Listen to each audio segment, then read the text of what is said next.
지난주부터 우리는 적그리스도의 행적에 관하여 보고 있습니다.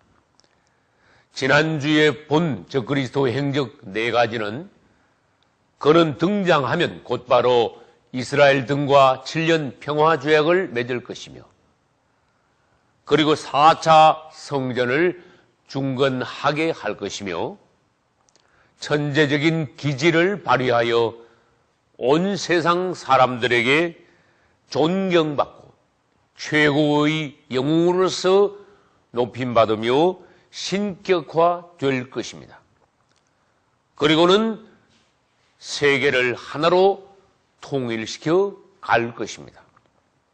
이제 오늘은 5번째부터 적그리스도의 행적에 관하여서 계속 보기로 하겠습니다.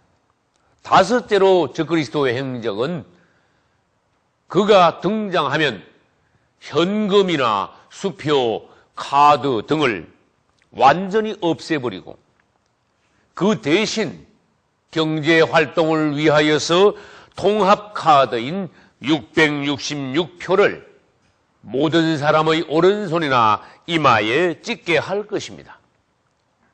그것은 오늘 본문 요한계시록 13장 16절에서 말씀하셨습니다. 저가 모든 자의 오른손이나 이마에 표를 받게 하고 라고 하셨습니다. 이 얼마나 놀라운 하나님의 말씀입니까? 여기 이 말씀은 2000년 전에 하나님께서 미리 예언하신 것입니다. 주님을 찬양합니다.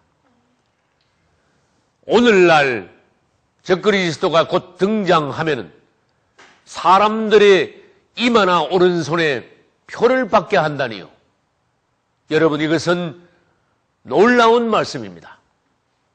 우리들을 주님께서 구원하시기 위하여 적그리스도의 정체를 알고 우리가 그에게 팔려 넘어가지 않게 하기 위하여서 주님께서 미리 우리에게 비밀한 것으로 보여주신 것입니다. 할렐루야. 이제 이 표는 짐승의 표 666이라는 표로서 지옥표요, 마귀표요, 저주의 표입니다. 이것을 받는 자는 절대로 구원받을 수 없으며 하나님마저도 이 표를 받은 자는 천국으로 데려가실 수 없습니다. 적그리스도가 나타나서 모든 사람들에게 오른손이나 이마에 666표를 받게 할 때에 교회 내에는 큰 혼란이 일어나게 될 것입니다. 표를 받게 되는 성도들과 표를 안 받게 되는 성도들, 이렇게 교회는 둘로 갈라지게 될 것입니다. 이것을 배도 사건이라고 하는데, 교회 안에서 그리스도를 따르다가 적그리스도가 나타나면은 그에게 가서 경배하고 그의 표를 받는 교회 내의 가라지 성도들이 있는데, 그들이 대거 교회를 빠져나가고 주님을 배반함으로써 이것이 배도 사건이 되는 것입니다. 이제 적그리스도의 표를 받는 자들은 어떻게 됩니까? 전 3년 반 동안은 그럭저럭 생명을 보장받고 잘 살게 됩니다. 그러나 이 표를 받지 않은 성도들은 어떻게 됩니까? 전 3년 반 동안 성도의 환난을 당하게 될 것입니다. 공동생활을 하게 될 것인데, 이때 성도의 환난 때 성도들은 핍박받고 소수의 순교자까지 나오게 될 것입니다. 마태복음 24장 13절에서는 그러나 끝까지 견디는 자는 구원을 얻으리라고 하셨습니다. 할렐루야. 끝까지 견디기 위해서는 개인적인 신앙생활이 아니라 알곡 성도들이 모여 공동생활을 함으로써 이길 수 있습니다. 마지막 때에 성도들이 모여 공동생활을 하는 것은 알곡의 모임입니다. 할렐루야. 알곡으로서 모이시기를 예수 이름으로 축원합니다. 이 공동생활은 이미 2000년 전에 성경에서 보여주셨습니다. 해 아래 새 것이 없나니 2000년 전 초대교회 시대 때 공동생활하던 그 모습들이 마지막 때 성도의 환난 때에 다시 있게 될 것입니다. 사도행전 4장 32절에서는 믿는 무리가 한 마음과 한 뜻이 되어 모든 물건을 서로 통용하였다고 하였습니다. 그것이 바로 우리가 앞으로 준비해야 될 성도의 환난 때의 공동생활의 모습입니다.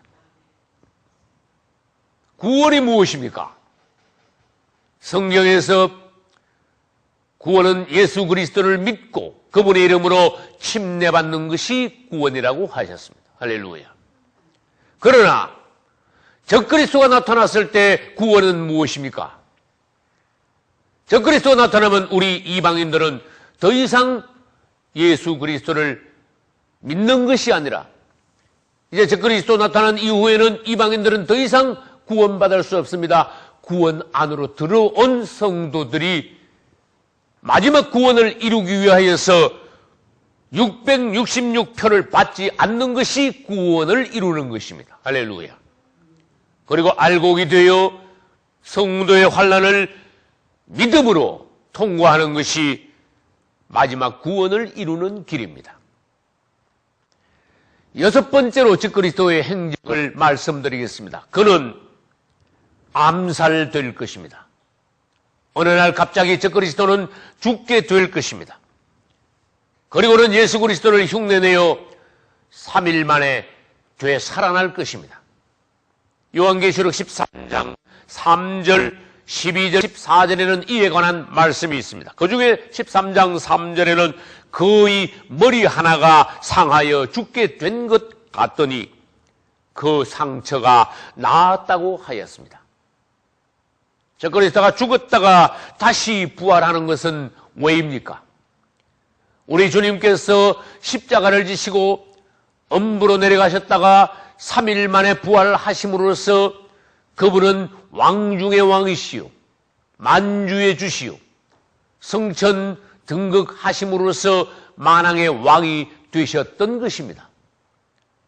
이것을 흉내내어 적그리스도도 다시 죽었다가 살아남으로써 이 땅의 모든 사람들 앞에 기이한 자, 놀라운 자가 되어 이전보다 더욱더 그가 높이 올라가게 되는 것을 노리고 그가 죽었다가 다시 살아나게 된다는 것입니다. 그래서 일곱 번째 적그리스도의 행적은 부활한 이 적그리스도가 얼마나 사람들에게 높임을 받는가 하나님같이 되어 10불의 권세, 즉 앞으로 다시 일어날 재생 로마의 10명의 지도자들의 모든 권세를 그가 혼자 장악하여 세계를 지배하고 이제는 8번째 왕, 즉 재생 로마의 마지막 황제가 될 것입니다. 계시록 13장 3절에는 이 부분에 대하여 말씀하고 계십니다. 죽었다가 다시 부활한 적그리스도를 보고 온 땅이 이상히 여겨 놀라, 그런 뜻입니다. 짐승을 따르더라. 적그리스도가 죽었다가 부활할 때 세상이 놀라고 더 적극적으로 더 많이 세상이 그를 따르게 된다는 것입니다. 그리고 7절에는 다시 설명하십니다. 그 후 각 족속과 백성과 방언과 나라를 다스리는 권세를 적그리스도가 혼자 받게 되더라. 그리고 계시록 17장 11절에서는 다른 방면에서 이것을 설명하고 계십니다. 전에 있었다가 시방 없어진 짐승은 8째 왕이니 마지막 황제 8째 황제 이 적그리스도는 사실 계시록 17장 11절에서 7 중에 속한 자라고 하셨습니다. 다시 말해서 그는 계시록이 기록되기 전에 망했던 5명의 황제들 중에 한 명이었다가 무적에게서 다시 올라와 재생 로마 제국의 7째 황제가 되었다가 그 후에 죽고 부활함으로써 더 높이 올라가 이제는 8째 황제가 된다는 것입니다. 그러나 성경은 저가 멸망으로 들어가리라고 하셨습니다. 할렐루야. 이제 적그리스도의 행적 8번째를 보겠습니다. 적그리스도가 등장하자마자 유대인 등과 7년 평화 조약을 맺었었습니다. 그러나 이 도표를 보고 설명을 드린다면은 그가 출현하여 7년 평화 조약을 맺었지만 이 7년 평화 조약이 7년간 보장되는 것은 아니라는 것입니다. 그가 평화 조약을 맺고 1260일이 되는 날, 즉 전 3년 반이 끝나는 날 적그리스도는 이 조약을 깨뜨려 버릴 것입니다. 적그리스도의 배약.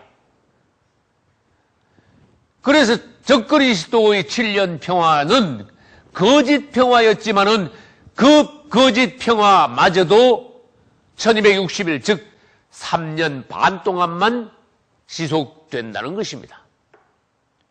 적그리스도는 3년 반이 지나자 평화조약을 깨뜨려버리고 마귀의 본색을 드러낼 것입니다. 이때가 바로 이 도표상으로 보아서 전 3년 반이 끝나고 후 3년 반이 시작되는 시점입니다. 후 3년 반은 대환란의 때입니다. 하나님의 3번의 화가 쏟아지는 때입니다. 이 후 3년 반에는 적그리스도가 수정정치, 짐승의 본색을 드러내고 통치함으로써 땅에 있는 거의 대부분의 사람들이 죽고 마는 비참한 시기인 것입니다. 이제 적그리스도는 그 본색을 드러내어 후 3년 반이 시작되게 되는데, 그러면 우리는 성경에서 여러 시점은, 여러 중요한 시기의 출발점은 언제인가, 그것을 잠시 보기로 하겠습니다. 다니엘의 70일에는 언제 시작됩니까? 그것은 2차 성전 중건령이 내려짐으로써 시작됩니다. 신약 시대는 그러면 언제 시작됩니까? 신약 시대는 예수 그리스도께서 나심으로 신약 시대가 시작된 것입니다. 그러면 이방인의 때는 언제 시작됩니까? 주님께서 부활 승천하여 가시고 AD 70년에 그분의 예언을 따라 로마 장군 티투스가 예루살렘에 진격하여 예루살렘의 모든 것을 파괴하고 유대인들이 온 세계로 철저히 디아스포라가 되어 흩어진 때부터 이방인의 때는 시작된 것입니다. 즉 이방인의 때는 유대인들의 구원이 보류가 되고 그 대신 유대인이 아닌 다른 전 세계의 이방인들이 구원받는 때를 말하는 것입니다. 그것은 AD 70년부터 시작된 것입니다. 그러면 방금 말씀드린 대로 마지막 한일에는 언제 시작됩니까? 적그리스도가 7년 평화조약을 맺음으로써 마지막 한일회가 시작되지만 중간 시점에 가서 그 조약을 파기함으로써 이제는 마지막 한일회 중 후 3년 반이 시작된다는 것입니다. 여기에서 우리가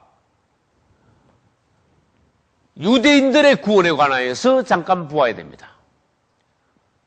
유대인들은 주님께서 다니엘을 통하여서 70일의 기한을 정하여 그 70일에 동안 그들이 구원받도록 예정해 놓으셨습니다. 유대인들은, 즉 이스라엘은 다니엘이 받은 70일의 기간 내에 구원을 받아야 합니다. 그 외의 기간은 이방인들이 구원받는 때이기 때문입니다.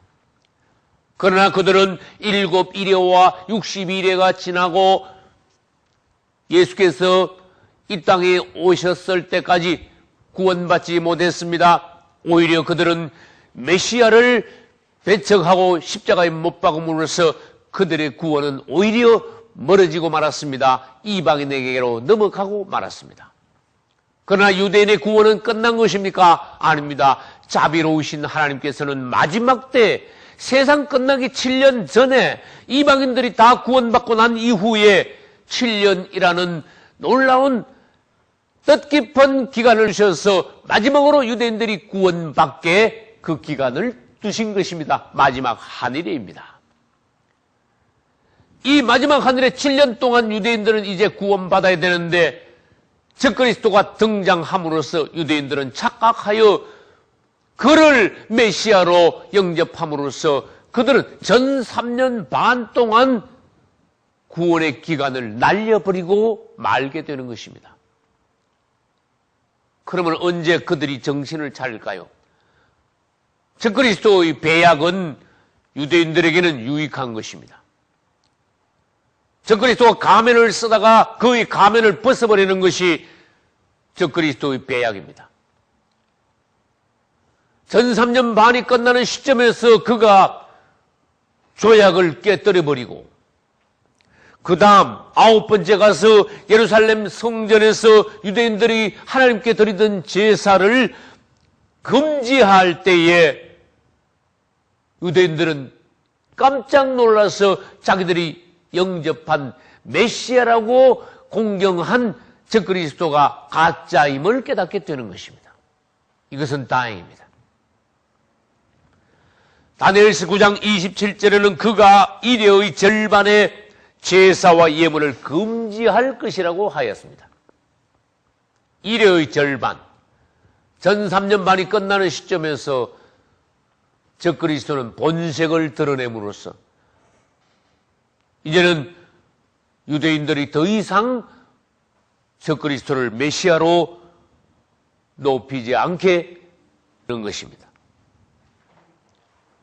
그러면은 그때 세상 사람들은 어떻게 되어 있습니까? 성도들은 성도의 환난을 통과하여 적그리스도가 배약하기 이전에, 직전에 휴거될 것입니다. 할렐루야. 우리는 대환란이 일어나기 전에 주님 앞으로 들림받아 올라갈 것입니다. 할렐루야. 그러나 성도들이 환란을 당하지 않는 것은 아닙니다. 성도의 환란을 당합니다. 환란을 성도의 환란으로 통과합니다. 그러나 세상 사람들이 당하는 하나님의 화가, 하나님의 저주가, 하나님의 진노가 부어지는 후 3년 반의 대환란은 우리가 당하지 않는 것입니다. 그 전에 우리는 올라가는 것입니다. 주님을 찬양합시다. 이제 우리는 전 3년 반에서 성도의 환란을 통과하고 올라가며 그 중간 시점에서 유대인들은 이제 적그리스도가 더 이상 메시아가 아님을 알고 하나님의 예비체로 도피하게 될 것이며 그리고 나머지 불신자들, 세상의 가라지, 가짜들, 적그리스도의 표를 받은 자들은 땅에 남아 대환란 후 3년 반 동안 하나님의 진노를 받게 될 것입니다. 그리하여 거의 다 죽어버리고 말 것입니다. 적그리스도의 행적 중 10가지를 보겠습니다. 10번째를 보겠습니다. 적그리스도의 행적 중 10번째는 그 예루살렘 성전에 유대인들이 하나님께 제사를 드리던 그 성전에 자기 자신의 우상을 세워놓고 경배하게 할 것입니다. 이 우상은 심지어 살아있는 우상입니다. 다니엘서 9장 27절에서 이에 관하여 말씀하셨습니다. 또 잔포하여, 이것은 다른 말로 포악하여, 미운 물건이 날개를 의지하여 설 것이라고 하셨습니다. 즉 그리스도의 우상은 말할 뿐만 아니라 양쪽에 큰 날개가 달려 그 날개를 의지하여서 성전 앞에 서게 된다는 것입니다. 계시록 13장 14절에도 즉 그리스도의 우상을 말씀하고 계십니다. 짐승을 위하여 우상을 만들라 하더라. 그리고 15절에는 그 짐승의 우상으로 말하게 하고 또 그 짐승의 우상에게 경배하지 않는 자는 몇이든지 다 죽이게 하더라고 하셨습니다. 그리고 이 부분에 관하여 2000년 전에 예수님께서 이 땅에 계실 때 마태복음 24장 15절에서 다시 한번 강조하셨습니다.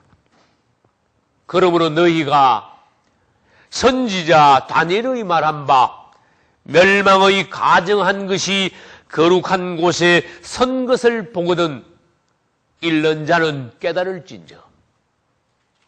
장차 마지막 때에 가면 적그리스도가 등장하여 많은 가짜들을 데리고 가며 드디어 전 3년 반이 끝나는 그 시점에서는 선지자 다니엘의 말한 바, 즉 다니엘서 9장 27절에서 말한 바 멸망의 가정한 것, 다른 말로 하면은 적그리스도의 미운 물건, 즉 가정한 것, 적그리스도의 우상이 거룩한 곳 예루살렘의 성전에 서게 되는 것을 너희가 보게 될 것이다. 이것은 주님께서 미리 예고하신 마지막 때의 현상입니다. 하나님의 비밀을 우리에게 알려주신 주님을 찬양합니다. 깨어 있으시기 바랍니다. 절대로 세상을 따르지 마십시오. 원수들에게 미혹당하지 마십시오. 적그리스도를 이기기 위하여 오늘 이 시대의 믿음의 반석 위에 서시기 바랍니다. 적그리스도의 비밀을 깨닫고 영안에서 그를 볼 수 있으며 반드시 승리하시기를 예수 그리스도 이름으로 축원합니다. 주님을 찬양합니다.